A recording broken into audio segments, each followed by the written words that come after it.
Stepney's visit to the Fat Controller's Railway was coming to an end. "We shall miss you," said the Fat Controller. Then he turned his attention to all the other engines. "My railway is very busy and I am pleased with you, but you need help. A diesel is all that's available. Please do your best to avoid any disturbances." "What does that mean?" whispered Duck. "That means this diesel is difficult," snapped James. And he was. The diesel surveyed the shed. "Not bad, I've seen worse. At least you're all clean," he sneered. The engines glared. "It's not your fault, but your controller should scrap you and get engines like me. A fill of oil, a touch on the starter, and I'm off. No bother, no waiting. They have to fuss around you for hours before you're ready." The engines were furious. Next morning they held an indignation meeting round the turntable. "Disgraceful," mumbled Gordon. "Disgusting," said James. "Despicable," spluttered Henry. "To say such things to us," cried Donald and Douglas. "It's to teach him a lesson we'd be wanting. Now how do we do it?" The chance came sooner than expected. The diesel was purring comfortably. An inspector watched the fitter making final adjustments. The wind tugged at the inspector's hat. The diesel was ready. "Look at me, Duck and Stepney. Now I'll show you something."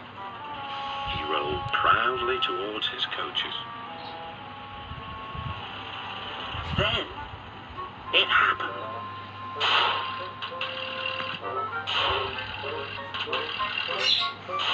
Shouting and spluttering, the diesel stopped. Meanwhile, the inspector was looking for his hat. The diesel seethed with fury as Duck and Stepney pushed him back to the shed.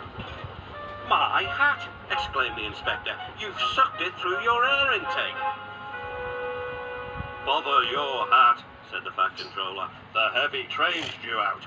You'll have to take it, Duck. Stepney, will you help, please?" "Thank you, sir," cried Stepney. "I'd like a good long run on my last day." The engines were soon ready. "Gordon will take over from halfway, so get the train there. Good luck." "Don't worry," smiled Stepney. "We'll get there and be early too." The cavalcade moved carefully over the rails and out to the open line. "Now for a sprint," puffed Stepney. "I'm ready when you are," replied Duck. Soon they were whizzing through Edward Station. And next, they charged at Gordon's Hill beyond. They felt the drag of the heavy coaches here. It was hard work.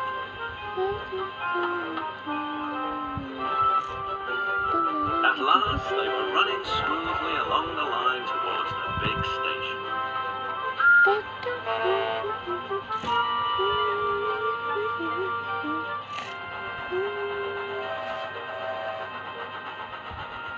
"Hello," said Gordon. "You're early. That's one in the headlamp for old diesel." "James says he's sick as boiler sludge and sulking in the shed." "Serves him right for saying we're out of date."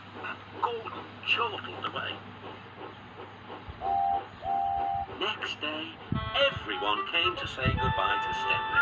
"Come back and see us soon," whistled the engines. "And you are always welcome on my Bluebell Railway too," replied Stepney. Then he puffed away. And what about Diesel? He'd slipped out whilst no one was looking. He said goodbye to no one but left two things behind: a rather nasty smell and a battered bowler hat.